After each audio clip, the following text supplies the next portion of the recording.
This event came about tonight because I've been really fortunate over the last few years to be invited to other jurisdictions to talk about what we've been trying to do here in Canada. But the reality is that I actually haven't given a thorough and proper explanation of the work that, yes, we've been up to here, but that is also going on in all those other jurisdictions that I've been invited to visit.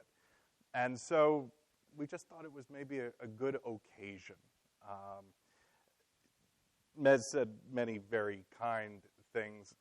The proof being in me is not whatsoever the case. And MASS is an organization that, we've been lucky. We've been around for about 12 years now.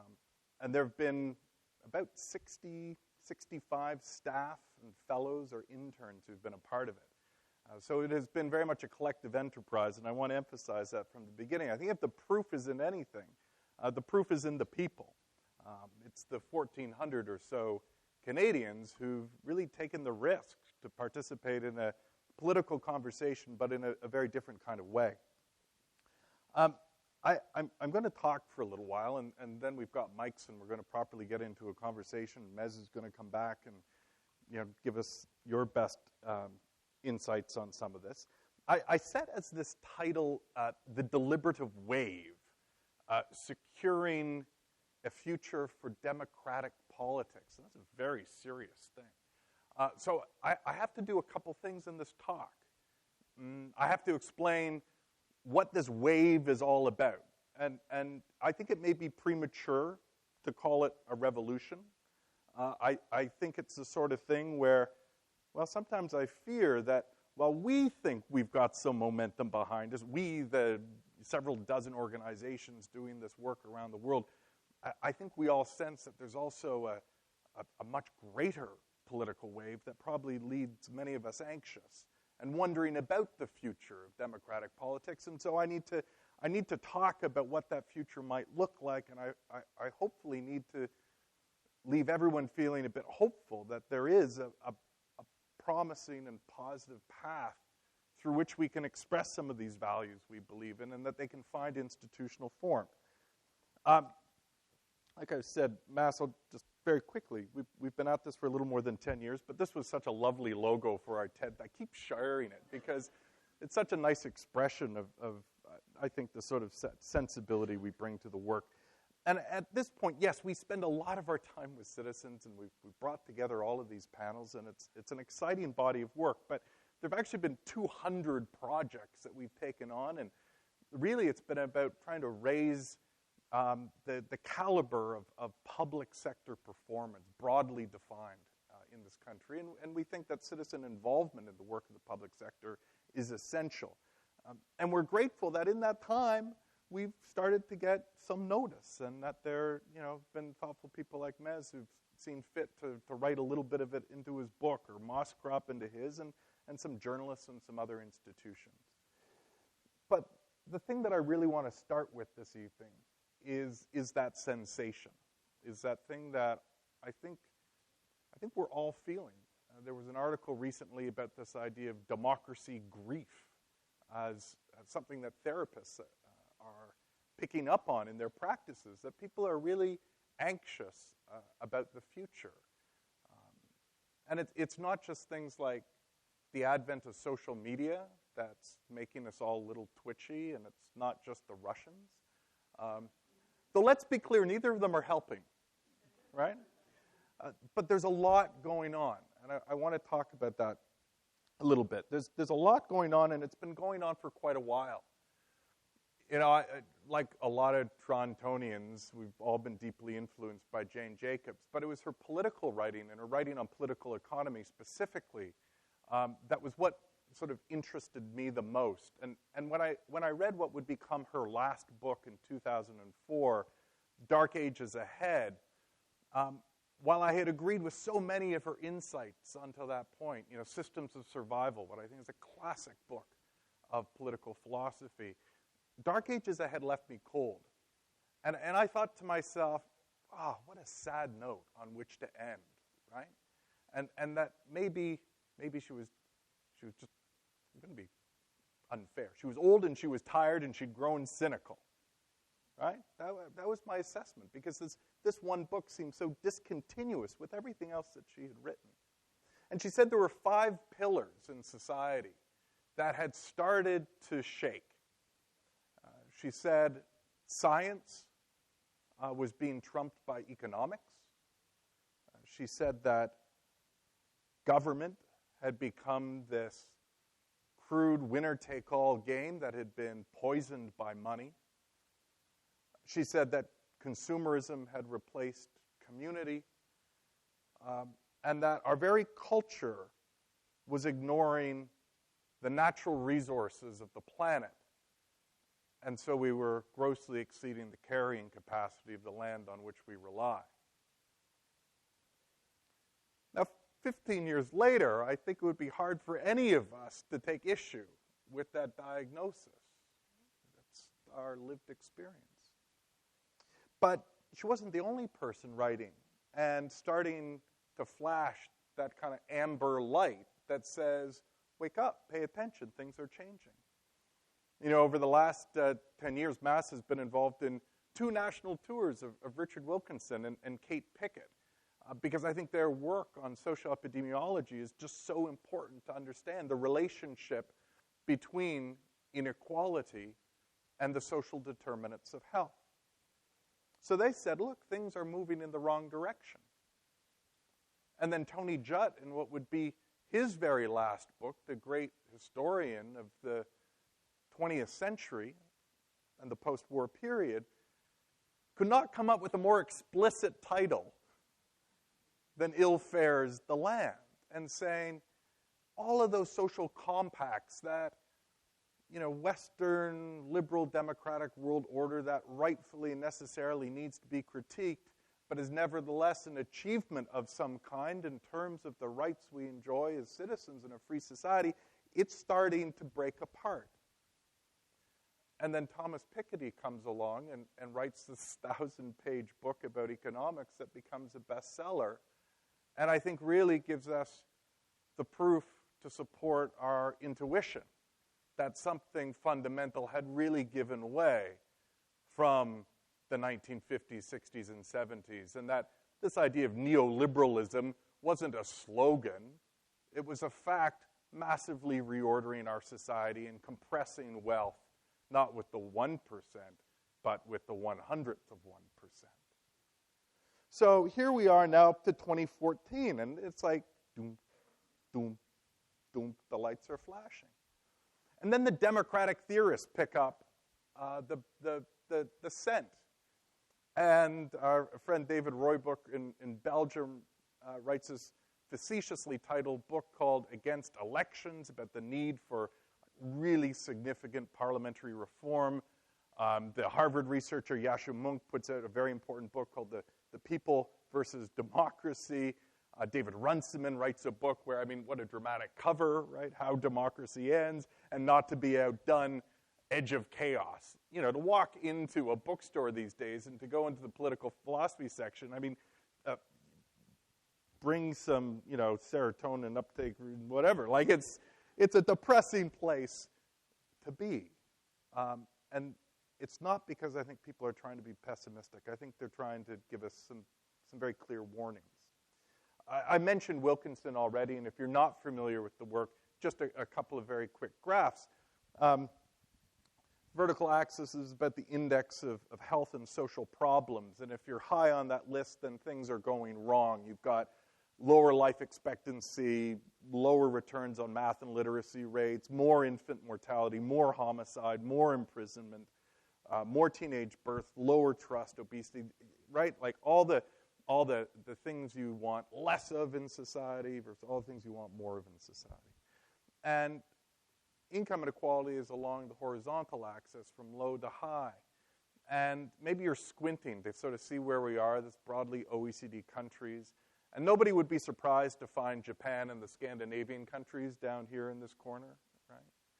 And nobody would be surprised to find the United States, which is, you know, world-class inequality, right up there at the top, the best and worst of everything in the world in one society. So where, of course, is Canada? Canada's right there, smack in the middle, where we belong, because we're nice that way, right? We're a middle country. It's good. But what this means for us, and that we have to take so seriously, is that it means that we're always on this tipping point, right? Like, we have a choice about our direction of travel, about whether things will get better and things will get worse. And, you know, Wilkinson's and Pickett's research, I think, is very instructive about the decisions we would need to make as a society. I like to say that we have this tendency to kind of be, to put too little octane in our fuel when it comes to public services. You know, like you go to a gas station, you buy 85 and 87 and 91, but they won't sell you 82. And it's kind of like how we fund all of our public services. We insist on putting less in than the manufacturer requires. And then we act surprised when it sputters and it doesn't deliver the performance or the return we expect.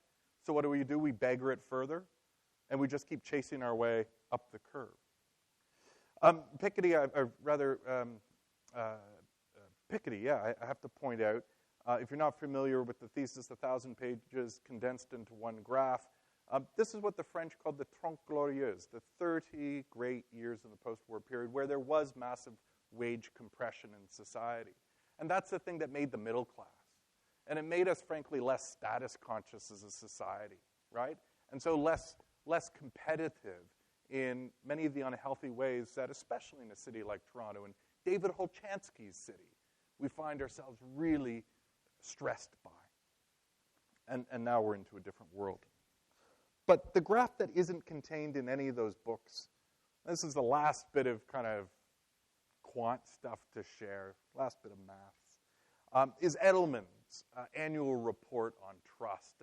And they've been doing a great job getting this out into the media. And each year, the story for Canada for the last while hasn't been so great. It's like a 60-page report or something. But the slide that I'm always most interested in is the one that explains trust for those who are considered an informed public. It's about the 35% of a global public which is post-secondary education, reports high levels of media literacy, and the mass population which wouldn't have, and this is fairly crude, and there's some economic differentials between it as well. But it's elites versus the rest. And Canada, which has been a very middle-class society with very middle-class sensibility, right? We're Tim Hortons people, well, at least until we sold it to the U.S., but nevertheless. This number has always been much more compressed than in our peer countries. But that starts to change over the last 5 years. And that gap starts to grow. And it was up to 20 points in 2019, and it's come down a little bit in 2020. But this graph only makes sense if you put it up against 3 of the countries to which we most often compare ourselves: the United States, Great Britain, and France. And we have to think about what's happened in those 3 societies over the past 3 or 4 years. We have the election of Donald Trump in the United States. We have Brexit in Britain. And we have the Gilets jaunes, the yellow vest protests in France.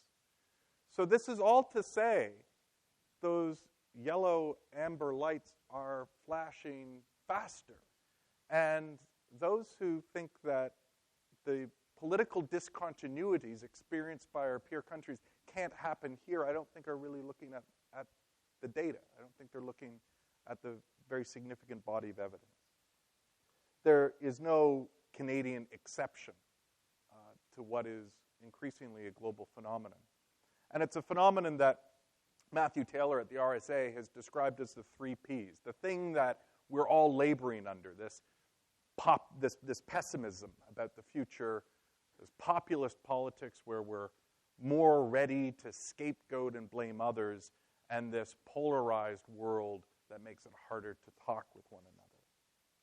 But I want to drill into this problem even further and name some of the sources of pessimism so that I can make this talk even more of a downer than it already is. I'm watching people. I hope it's not boredom, but you're like recoiling and sinking into your seats. But let's go through some of these top things, because I think we have to be honest about them. I've already mentioned growing inequality, which has been described by health researchers as a generalized form of social cancer. It's a fabulous description. This anxiety, levels of stress in our society. One research study saw the doubling of anxiety in British teenagers over the course of 30 years, and that actually holds true across most OECD countries. This crisis of belonging. Britain, again, has a minister now for loneliness, right? A much publicized and slightly pathetic policy initiative, really. And it's a broader crisis. It's one where we're cut off from one another. Of course, there's incredible and quite well-reasoned anxiety about our climate future. Not only a preoccupation on the left, but sometimes when you look at these things, and then on the right, there's a kind of concern about technology. Robots will steal our jobs.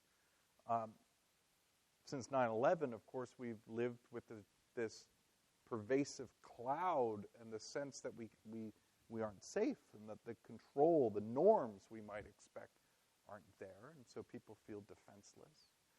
And while all of this is going on, we've pulled away from the institutions, which can be incredibly paternalistic, perhaps, or parochial, but nevertheless help people to make sense of what was going on around them. Media, church, unions, service clubs. So those sense-making institutions have been in retreat. And now we're dealing with the specter of mass misinformation, where it's hard to know whether the sources you've previously trusted are actually the ones giving the message. And not to be outdone, now, of course, we're dealing with a global health emergency, to which I just want to say, wash your hands.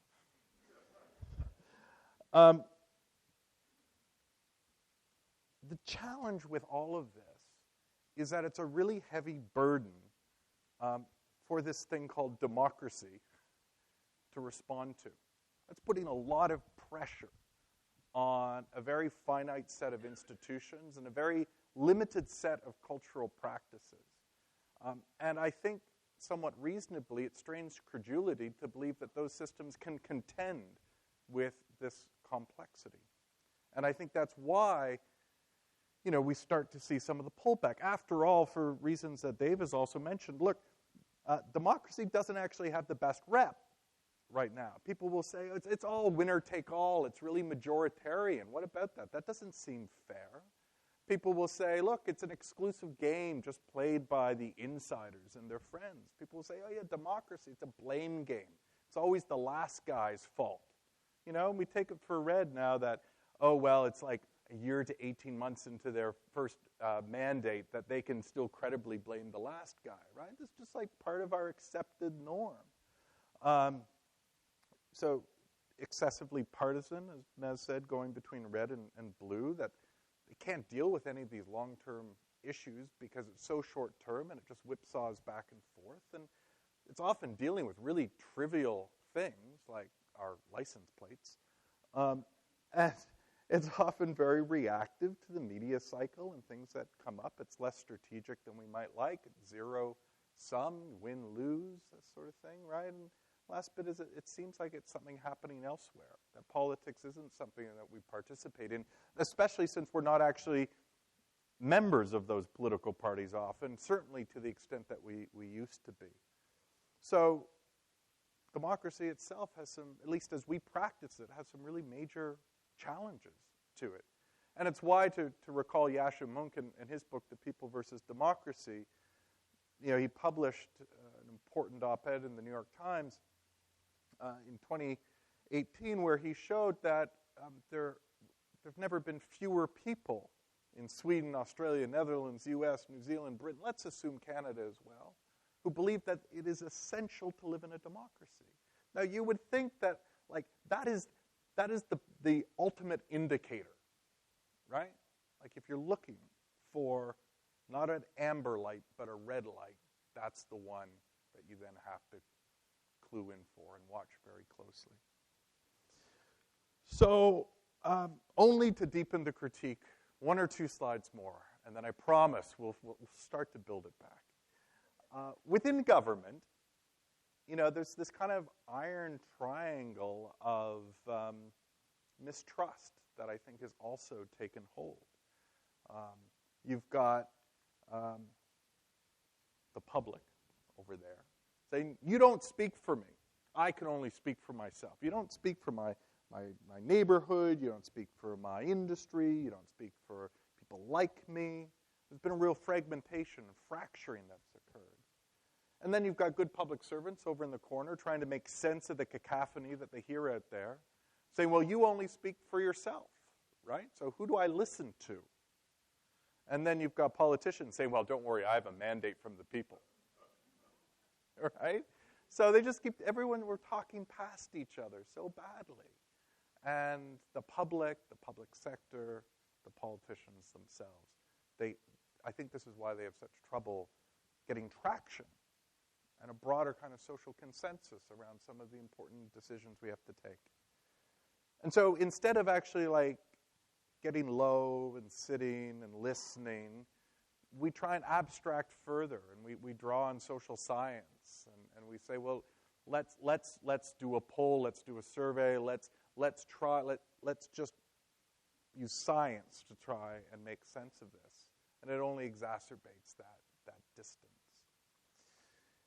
It's why I'm less and less interested in talking about public engagement, because public engagement really doesn't seem equal to the task, does it? It doesn't seem equal to the magnitude of the challenges that we're trying to face. And I don't know whether this is just nomenclature, but it at least tries to signal a greater ambition, that what we really need to be talking about is an approach to inclusive governance, where there are just so many more seats at so many more tables, and political scientists in the room will understand that this is in part an argument about subsidiarity, it's an argument about mutuality, but it is fundamentally an argument about reform. And I want to start to explain how, because I think really what we need are new ways of thinking and acting as citizens and as systems, and new ways of being political. And I want to talk very briefly about two, and then a little bit longer about the stuff we're doing most often day to day. I want to talk about this idea of barn raising, about how we can solve some collective action problems together. I want to talk about what we call D1, D2, or the second franchise, and then I do want to talk about citizen deliberation. So one of the really kind of quirky phenomena about modern society is that as individuals, we, at least in Canada, the majority of the population has never been better educated, has never had such wealth, has never had access to as much technology. As individuals, we've really never been more powerful, and yet our ability to conjoin that power feels to be almost entirely atrophied and not able to address public purpose. Parties don't have anything for us to do except man phone lines and give money and show up every 4 years. It's not clear who else is making a call on people to solve broader problems. Yes, the nonprofits, but in the political or civic realm, what is there for citizens to do? It's all about, well, pay your taxes, keep your nose clean, don't speed. That's it. Except Canada has done this extraordinary thing, and I think it's an instance of what barn raising might look like, hiding in plain sight. And the idea of barn raising is neat because it's admittedly a dated reference, and yes, a paternalistic one. But the thing about a barn raising is that everybody comes together and does their own little bit of it. Some people look at the plans, some people saw, some people hammer, some people bring food, some people clean the site. There's something for everyone to do, and of course they're producing something that's going to be owned by a family, which will then turn around and help other families. It is about collective action. And the best modern example I've found of this is in Canada, and it's what we did so powerfully as a people when the government said we would bring in, through the public sponsorship program, 25,000 Syrian refugees, and through our long-standing private sponsorship program, we would double that number and bring in 25,000 more Syrian refugees. Now, this is a really interesting example of actually government trusting people. What were the parameters of the private sponsorship program? Well, you had to form a group of 5, roughly. You had to raise $30,000. You had to ensure that that family would have access to language services. You had to find them appropriate housing. You had to get the kids, if there were any, into school. And you had to help find meaningful employment. And you had a year in which to do this. Now, if this isn't barn raising, I don't know what is. But there weren't clear program criteria beyond this. It was a Canadian society, we have a challenge. We think there's broader public support to do something more ambitious than the public sector itself can deliver. Here are the broad parameters, self-organize and go. Right? And one of the things that's interesting, there are a few people from the Wellesley Institute here, an organization I love quite passionately. They're involved in a long-term study about the health outcomes of those who were brought in through the government program and those who've been brought in through the private sponsorship program. And I'm not involved in the research, but perhaps with you I can guess maybe who will probably be doing best. We'll see. But significantly, that 25,000 individuals roughly raised about $400 million of contributions that didn't come through the tax system to support those families. That's an incredible lift. And I sort of wonder why it isn't part of every government's mandate to issue a similar civic challenge, not just about settlement, but to start thinking about the different issues.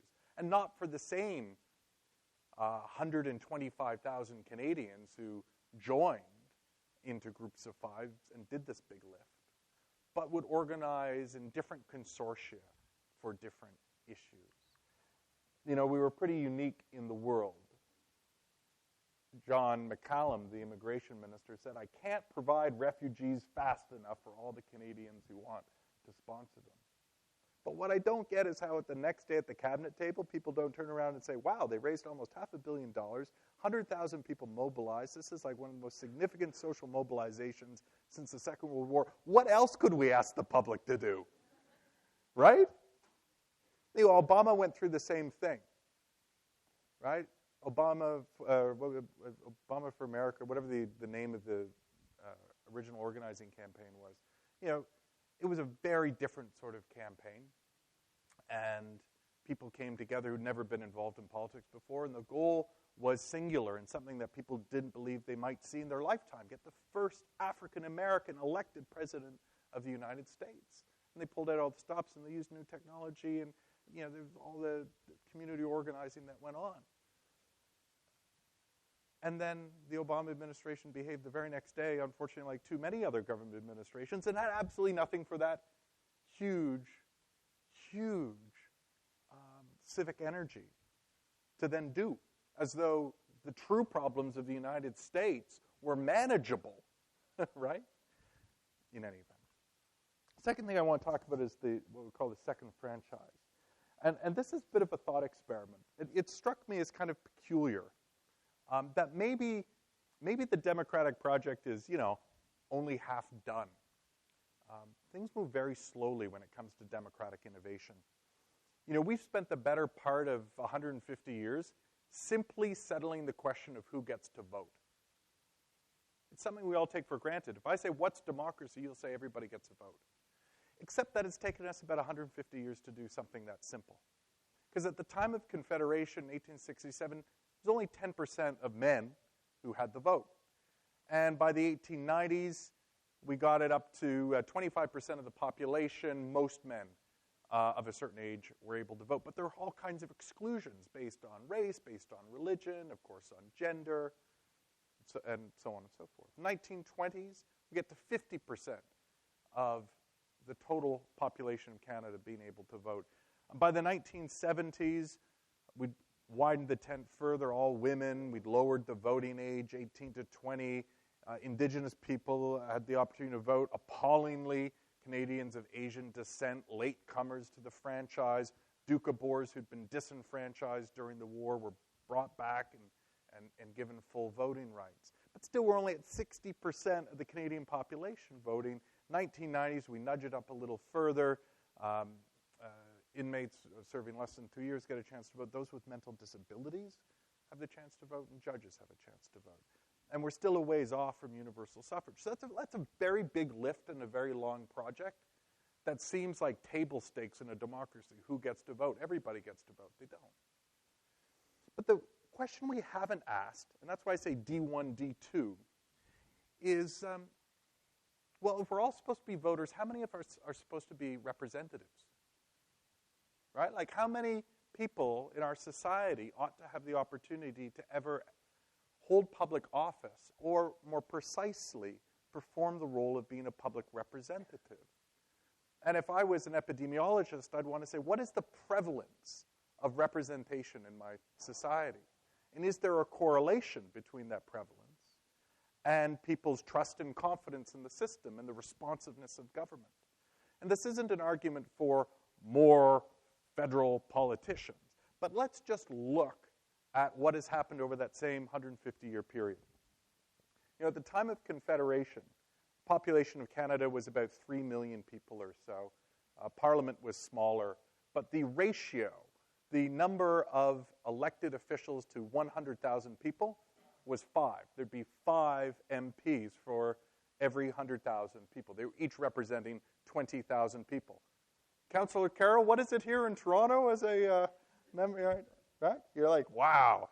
So 1920, it starts to slip. Now it falls to 4.5 represented. 1950, society's growing. We increase the commons a bit, but it's been halved, 2.8.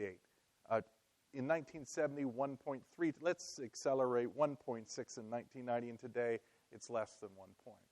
So, in fact, there are 5 times fewer MPs today than there were when we started our democratic experiment. And you can say, well, there are more provincial politicians, there are more municipal politicians. That's all well and good. And believe me, I'm not standing here arguing for a 1,500-member Canadian House of Commons.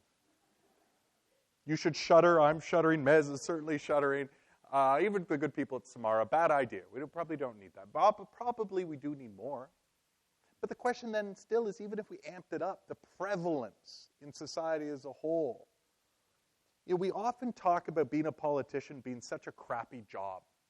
And it is. In Canada, it is an absolutely brutal job, especially for those who have to travel vast distances within provinces and across the country to get to Ottawa.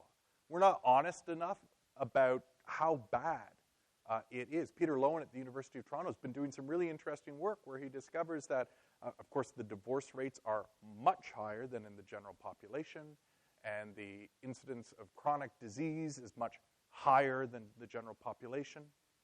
Interestingly, though, he's also discovered that politicians live longer. And I suspect there's a status relationship there. We know status is really good for our health at the end of the day.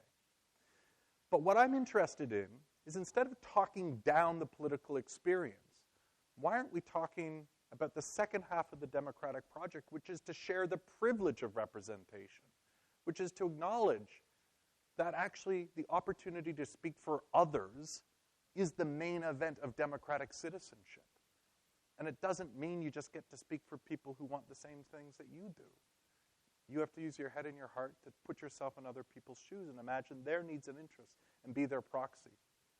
That's the main event that everyone ought to have some exposure to, some experience of, for a democracy to be a really vibrant and vital way of organizing ourselves. So the thing to talk about then is citizen deliberation. I want to go back quickly to talk about what I describe now, in retrospect, as 2 essential Canadian pilots. And nobody thought they were pilots at the time. But because of the kind of discontinuity in the evolution of this work, maybe it makes more sense to describe them that way retrospectively. I think many of you who know about this work and care about it will know, of course, the story of the BC Citizens Assembly on electoral reform in 2004 and the copycat process here in Ontario, the Ontario Citizens Assembly on electoral reform in 2006. So we're talking about processes that are both more than 15 years ago. So let me just explain what it was and how it came about. Ujjal Dosanjh, NDP, up against Gordon Campbell in British Columbia in 2001. It had been many years of NDP government. People anticipated that the Liberal government was going to win. When the votes were counted, it was, by any standard, a landslide. The NDP got more than 900,000 votes, and the NDP got 540. 900,000 for the Liberals, 540 for the NDP. Now, you look at those numbers like a normal person, and you'd say, oh, okay, well, that's about 62% support for the Liberals and 38% support for the NDP. And so you would expect that these seats in the legislature, okay, we know our system's a bit wonky, it's not actually proportional, but it's not going to be that off, right? So maybe it'll be like 3/4, 1/4. No, it ended up being, so maybe it would be 49 to 30 seats. No, it wasn't that. It was 77 to 2. There was an absolute failure of the electoral system. It can happen. Nobody did anything bad, nobody did anything wrong. It's just structured that way. The NDP got a lot of seats, got a lot of votes in seats they didn't win. They didn't come in first, and that's what you have to do. So this prompted an examination of the electoral system because it just wasn't credible for the government to be there having 77 of the 79 seats in the legislature, having won only 60% of the support. And maybe if it had been even a few years before, they'd have done what Canadians always do in these situations. They'd have set up a royal commission. Why are you laughing? Royal commissions are great things. We actually need more of them. They just need to cost less than $15 million and take less than 6 years. So they decided that because maybe politicians were a little conflicted in the whole question of how to organize their electoral system, they should hand it over to something that would become known as a Citizens Assembly. And it's worth pointing out that there hadn't been anything anywhere called a Citizens Assembly to that point. This is a true made-in-Canada, yeah, we borrowed ideas from other jurisdictions, but a made-in-Canada model of dealing with something like electoral reform. And I would argue quite appropriately, again, given that sort of conflict of interest that politicians had. So what did they do? Well, at a time when that public seems too apathetic to even get out to bother to vote, they sent out 23,000 letters to randomly selected households. And they didn't just ask them whether they'd come out to a town hall meeting or to spend a few hours. They asked if they would give up 10 weekends of their lives over the course of a little less than a year, and not just to travel within their community to the town hall, but whether they would travel from every riding in the province to Vancouver, to the WASC Center of Dialogue at SFU to participate in this process. 1,700 people who received that letter volunteered. It's extraordinary. And of that, 161 were randomly selected to participate. There was no skill testing question. Simply by virtue of being a resident of BC, you were eligible to serve. And they completed the 10 weekends. Now, I don't have the time to explain the whole what happens next of the Citizens Assembly. I need to take the story in a different direction. There was a referendum. BC has the same voting system they've always had. In the referendum, 58% of people voted for change, for the recommendation of the Citizens Assembly. And it failed because the politicians, the ones who might have a conflict of interest, had set a supermajority threshold. So the perversity of it is that Gordon Campbell was reelected to another majority government with about 42% of the vote. He won. He was a big winner. What the citizens had proposed lost. In 2006, the McGuinty government, wanting to be cool, decided to do what BC did. And I say that because it was the spirit of the times, right? Like we were talking about referendum, we were talking about a recall, and so people started talking about electoral reform as well, and it got wrapped into the platform. And these are actually the members of the Ontario Citizens Assembly in 2006. In our case, there weren't 161 of them, there were 103. Rather than a man and a woman coming from every riding, it was half men and half women, with one person coming from every riding, which I always like to observe as, of course, a good deal better than virtually any council, legislature, or parliament that we've had in this country. These were people who had the same request. In Ontario's case, about I think 100,000 letters went out to people.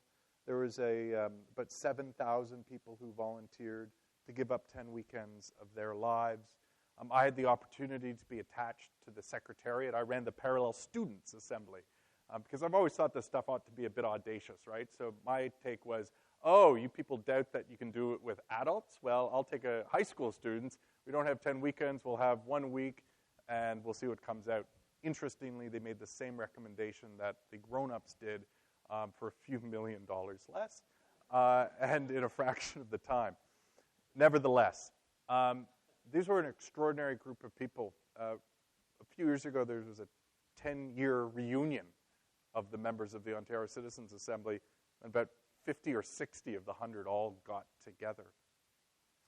And one woman came up to me and she said, do you remember me? And I said, yeah, I remember you. And she said, I've always wanted to say to somebody that I felt a bit badly. I said, well, what do you mean you felt a bit badly?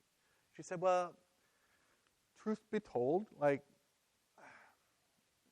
I feel like I didn't make as much of a contribution to the conversations and the deliberations that I would have liked to. I said, well, no, that's not a thing. She said, well, I've been trying to make that up for it. See that board over there? I'm like, yeah, what is it? She's like, well, I run the Alumni Association.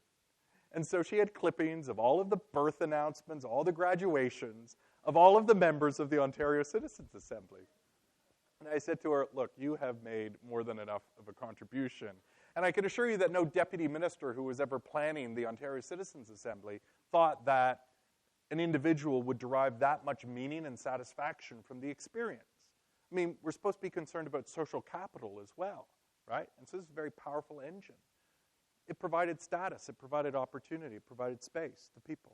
And the thing that we always try and remember in our work at Mass is that, yeah, people are turning out for a few Saturdays to talk about a specific issue, and yet, for most of them, it will be their most direct experience of politics in their lives. It will be the most significant contribution in the sense that they make to our formal political system.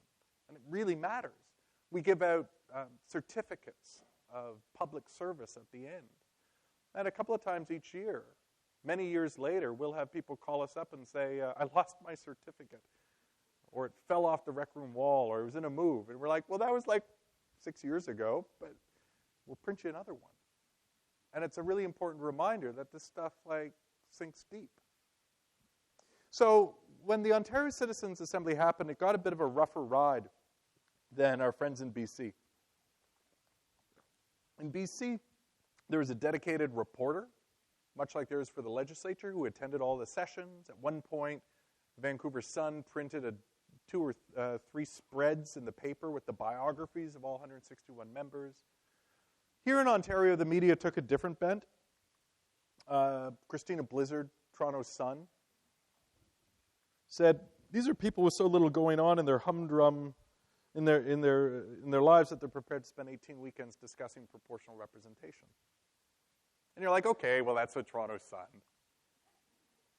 So how about the Toronto Star? Atkinson principles, right? Looking for some excitement in their humdrum lives. Former professor of mine, Nelson Wiseman at the University of Toronto, the great scholar of Ontario politics, and in every other way, I think a very thoughtful gentleman, said succinctly, it's ridiculous. Now, you could probably fill the remaining time with the discussion about BC and Ontario political culture. We've always been a little more kind of establishment, and that's practically California and the West Coast. So for them, citizens' assemblies, they could groove with that, and here we were uptight and concerned. We've probably learned in retrospect that the best way to poison a generation of political talent from a new democratic innovation is to make the first order of business totally rewiring all of the incentives and structures through which they have organized their careers. So it was a real threat to politicians, and it made the process synonymous with that threat. And it really poisoned the ground here. And I think that's human. That's not a knock against politicians. I had the opportunity working with the Students' Assembly to call every MPP because I was organizing a sit-down between them and the high school student.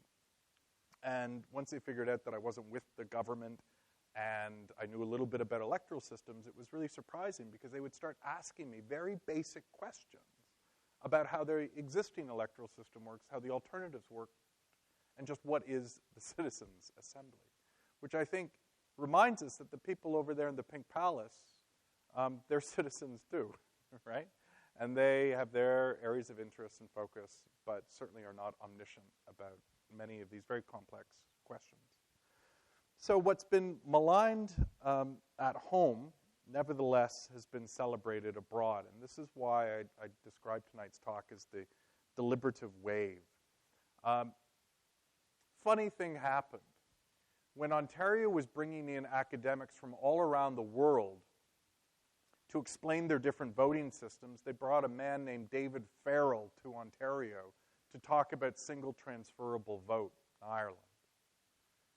And he was so excited by the process and what he saw here at the Osgoode Law School that he went back to Ireland and he got a philanthropy to support him to bring together a small group of citizens as a test flight for this thing. And then he started working with other people like Jane Souter, and together they proposed to the government that they establish what is now the best known and best regarded case study in this work, the Irish Citizens Commissions and Citizens Assembly. And if you're not aware of their work, the thing to know is that there are two really, really big lifts in Irish politics, notwithstanding reunification and the relationship in Northern Ireland. One has been about reproductive choice, and the other has been about same-sex marriage.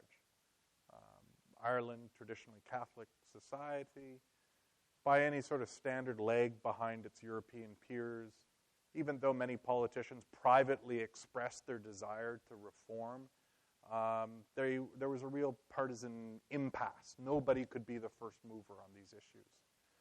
And so they decided to create citizens' assemblies to examine both of those issues. Now, much the same thing. Cast about for randomly selected people, created a curriculum, invited them in, gave them the time, and they produced a consensus view of what the reforms might entail. They went to referendum. And unlike in BC and Ontario with its super thresholds, Ireland was able to pass both. And now Parliament had a mandate to carry out the, quote, will of the people. So the Citizens' Assembly there is celebrated as an enormously successful supplementary parliamentary process that allows that society to deal with the intractable issues that have held back politics as usual. And I'm pleased to report to you that just last week they convened their third Citizens' Assembly on gender equality. I mentioned earlier that France, of course, has been dealing with the Gilets jaunes and all of this unrest, and Macron, a classic New Labour technocrat type, not really of the people, saying many of the right things perhaps, realized that, the typical instincts he had weren't going to help him in this situation. He set up something called the Grand Débat. And all across the country they had Spicer Commission-style dialogues about the future of France. And they went well enough that shortly thereafter, Macron, in the past 6 months, announced this French Citizens' Assembly to provide his country with a climate change strategy that will get them to net zero. Now, part of the reason why it was focused on climate change is the thing that set off the French protests was his plan to increase the fuel tax. So these citizens haven't been tasked with just saying climate's important, would someone do something? They've been tasked with actually figuring out what to do. There are 150 of them. They're meeting for 17 weekends. For anyone following this on social media, earlier today, a draft of some of their recommendations was released. Basically, the takeaway is if you can deal with reproductive choice in Ireland, European politicians have said, hey, bring it on. We've got some problems too. So Scotland's big question right now, especially after Brexit, is what it intends to do. And the current government has set up a Scottish Citizens Assembly on their national future. They're currently in the midst of their deliberations. And Copenhagen has put together its first Citizens Assembly. And so you can see they all look a little different, some quite formal, some informal. For a city that is already doing so well in terms of bicycling and pedestrian space, this group has just recommended to the City Council to significantly expand the car-free zone in that city. Last example I want to talk about is in West Belgium, a part of the world that you may never have heard about, Oost-Belgium, which is a very small province, effectively. They've done something quite different. They decided that they were going to set up a permanent Citizens Assembly that is attached to their legislature. And in West Belgium, the Citizens Commission is going to meet periodically over a course of a year, and each year give a mandate to government to create 3 separate Citizens Assemblies. So now you have randomly selected citizens authorizing the creation of 3 Citizens Assemblies that are to look at long-term issues facing their society that then reports back into Parliament, which is a really interesting model that we'll see whether it evolves. This is why I'm calling it a growing deliberative wave, because the story that we've already forgotten here in Canada has been having a huge and important influence in countries we often look to. And while there were some precedents in Germany and the Netherlands, and the American citizen juries, the BC and the Ontario assemblies kicked it off. But a lot has been happening here, as I'm going to discuss briefly in a moment. A lot has also been happening in Australia. Strikingly, the 2 countries in the world that have done more in citizen deliberation are Canada and Australia. And why is that? Well, we have a lot of government here. And more precisely, we have federal government. We have a federal system. And so it's been the provinces and the municipalities, rather than central government, that have been the leaders. But then we've had fabulous instances in Poland right now, a country where Yasha Monk's idea of democratic deconsolidation is very much in evidence. The Irish Citizens Assemblies come along, and now we have this fluorescence of processes that are sweeping Europe. All of this may sound new. All of this may seem exciting. I saw you were going to take a photo there.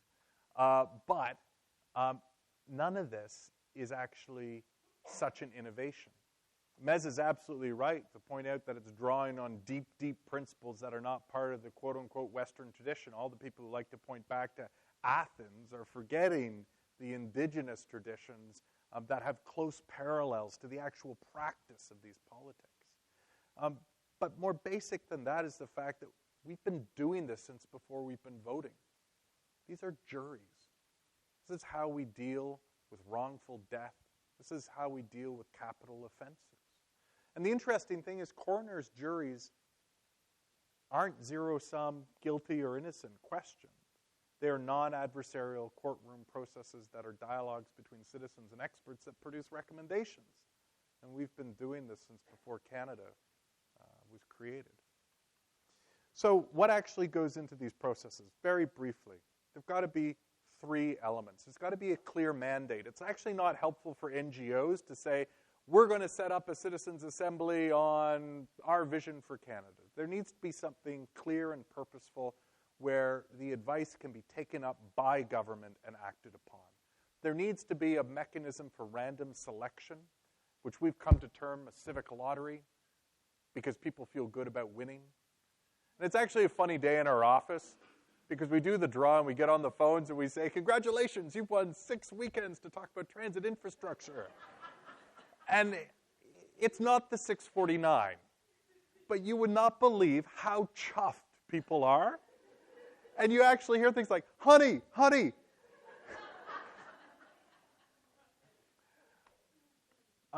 The other thing is that there's got to be enough time to have real dialogue, right? So this isn't a weekend thing. It's not an evening thing. We're talking generally 40 hours of volunteer time gets poured into these processes. And I've given you some examples from Europe, but I also want to describe that there are actually very different political motivations at work behind these projects. For the Irish, They've been trying to deal with some of the intractable big lift questions in their society. For the Belgians, they're trying to reform their parliamentary institutions. But here in Canada and as well in Australia, we've taken a different track because their objectives are different. Doubtless there are intractable issues we could go after. Doubtless our parliamentary institutions need reform. But government makes a whole lot of really important decisions. And by government, I mean broader public sector. It does this every day. And if the vision here is that D2 idea of getting more people at the table, to give them the opportunity to exercise public judgment and to share the privilege of representation, then we have to make the best of all of these decision-making opportunities and create tables around them so that people can serve. And that's why our focus hasn't been the stuff that's above the fold in the Toronto Star, the Toronto Sun, because they were so great the first time, but because there's so much other important work to do that'll create far greater occasions for many more people to be a part of it. What this means is we have to move from an idea of talking to citizens as being about validation to one about making a substantial contribution. From our idea of participation being answer this survey, tell me what you like or don't like, to actual problem solving. And fundamentally, it's about regarding that public, the public that can settle Syrians and help people in times of crisis and need, to realize them and work with that public as the resource that it's always been, not as the risk we have to carefully manage. Oh, we can only ask these questions. We only want to convene on this day. We're only going to give this many hours. But to actually share the work of governing with them. So we always say that there are 4 things that go into these processes. The recommendations themselves have to be useful. It's not enough for it just to be, visionary stuff. How often do you go to a public meeting and people throw up all kinds of ideas that bear no correspondence to like what the government can do, the resources it has to do it, all the implementation challenges. So you have to design for usefulness. How often do you walk out of a public meeting and feel like the fix is already in? So the experience has to increase trust and transparency. This seems very evident. People assume that I spend with my team all of our hours with citizens. For us, it's the iceberg. That's the tip. We spend most of our time with good public servants, but also making sure that organizationally they're going to be prepared to be interlocutors with citizens and able to integrate the findings and advice. And the last bit is a phrase we coined years ago, democratic fitness. There's this idea that civic literacy is the answer. If more people know who the prime minister is or how a bill became law, that would be good. And it probably is. But what I'm more interested in is people's sense of voice, moral courage, individual and collective efficacy, a sense of agency. And that we only get through practice, right? It's the Erin Brockovich school of politics, who didn't know how a bill became law, but boy, she had a sense of moral courage and voice, right? So how do we create processes that cultivate those sensibilities? For any of the students of public policy in the room, this is typically how it goes. Government, public service, sees there's a problem, defines the problem in a particular way, creates options. The very last moment, because someone's remembered they have to do it, they go out to consultation. Again, to validate that they got it right. Well, you framed the problem, you framed the answers, you've decided who you're talking to and when. Of course they're going to say you've got it broadly right, and then you're going to act. Practically speaking, government has a role in setting the agenda. This is not as crude as putting the people in charge. So problem identification is going to exist where it always has, but let's bring citizens in to define some of those priorities and parameters. Then let's lead the public servants on whom we rely and exercise such great technical expertise to give force to those priorities and bring back their best ideas. Then we can consult on it, and then we can act. And maybe, if it's a big enough issue, we can bring it back in a substantive way and let people themselves make the determination. So that's what we're up to. It's not that exotic. We start with 4 questions. Who's in the room and how did they get there? I like to say you'll never walk around University Ave and see a sandwich board out front that says, murder trial this afternoon, jurors wanted. You know who'd show up. That would not be a fair trial. And yet every time we try and make a big decision about a park, a school, a hospital, it's effectively what we do. You know, we're really weird about this thing, the public. I've spent all of my time apparently in public engagement and working with the public. I've never met the public. This is a big room. I could take the biggest room in Toronto. I could say, bring in the public. How do you know when it's there? Right? You can't count them 2 by 2. It's just whoever shows up. Not very thoughtful about what it means. The reality is that voting, every other mechanism by which we try and create democratic legitimacy, that creates publics. Publics don't exist. There's something that we instantiate through process. Are we asking people for their opinion or to represent the views of others? You know, this is really critical, and this is where it's a bit countercultural, because there's such an emphasis right now on identity politics, right, that I can only speak from my experience. And look, probably folks like me have been speaking a bit too much, including this evening. We need to give room for more voice. But this society can't work if we can only individually speak for our interests and our views. We have to put ourselves in one another's shoes. That is the ethical imagination that we have to employ if we're ever going to reconcile the differences that we have. So the funny thing is, when a group of 36 come in for the first day of a reference panel or assembly, and I say, it's great that you're here, and it's such a generous gesture of citizenship, and you're going to be doing important work, and you're going to have an impact, but I don't actually care what you think. And everyone goes, what do you mean? That's why I'm here. I said, no.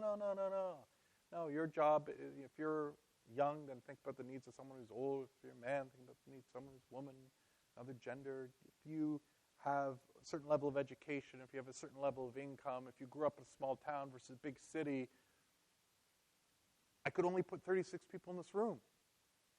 And even if I got the biggest room, there'd still be people left out. And because you won the civic lottery, it's not because you answered the skill testing question. There's nothing actually special about you other than the fact that you put your hand up, which is great.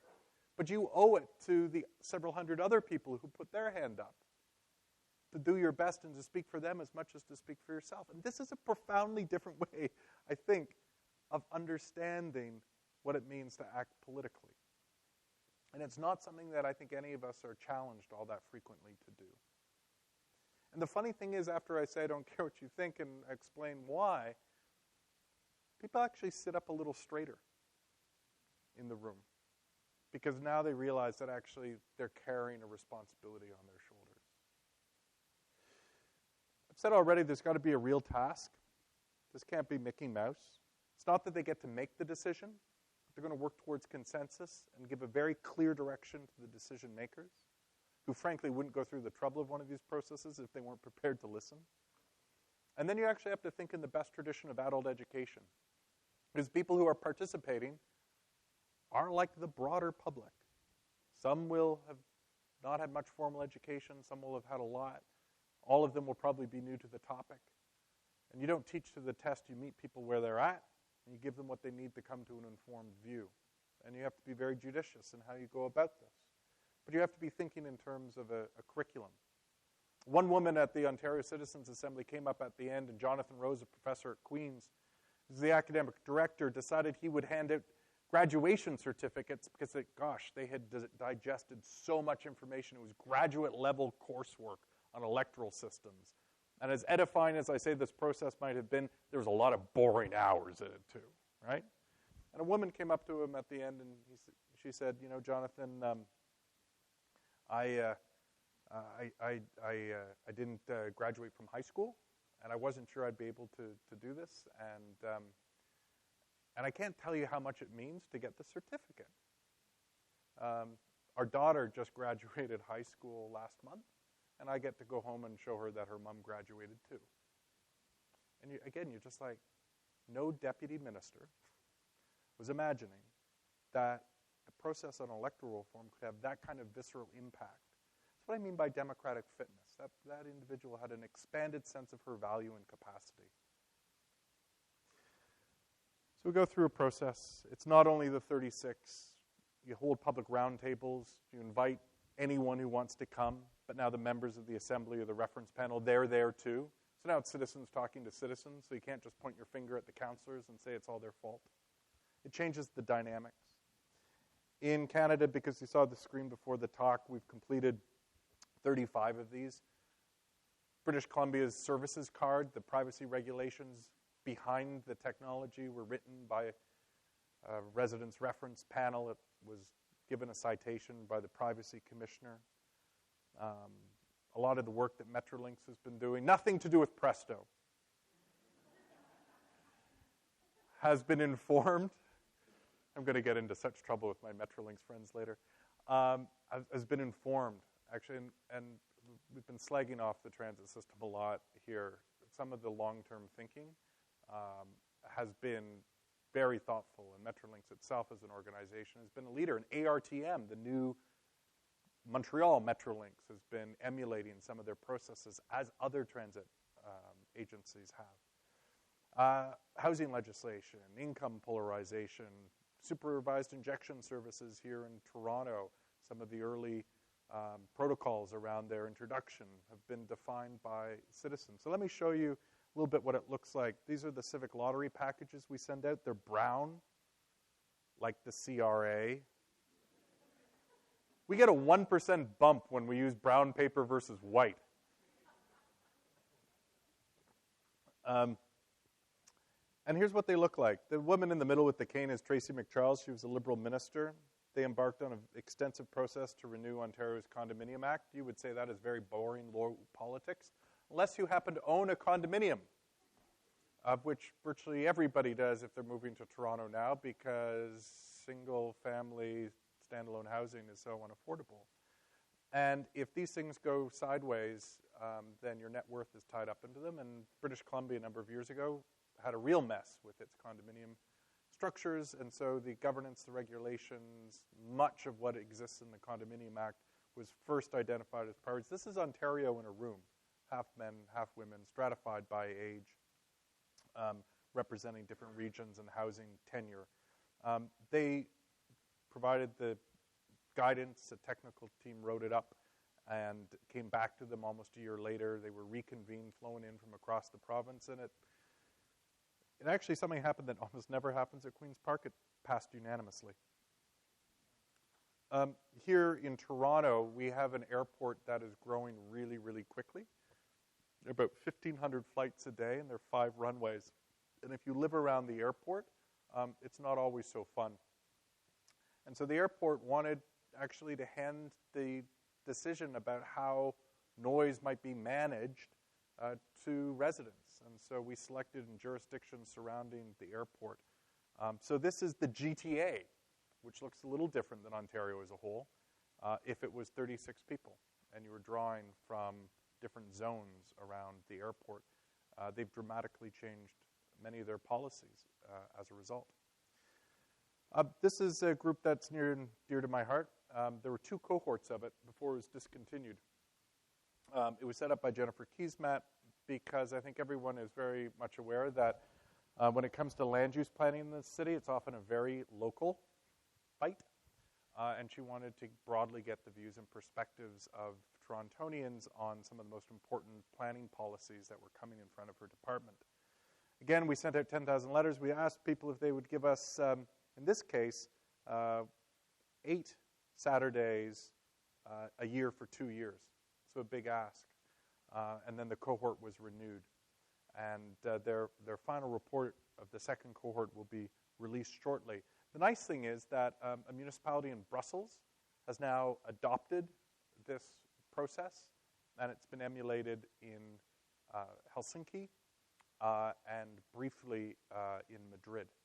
So again, these things have knock-on effects. So that was Toronto, if it was in a room. This is Canada, if Canada was 36 people.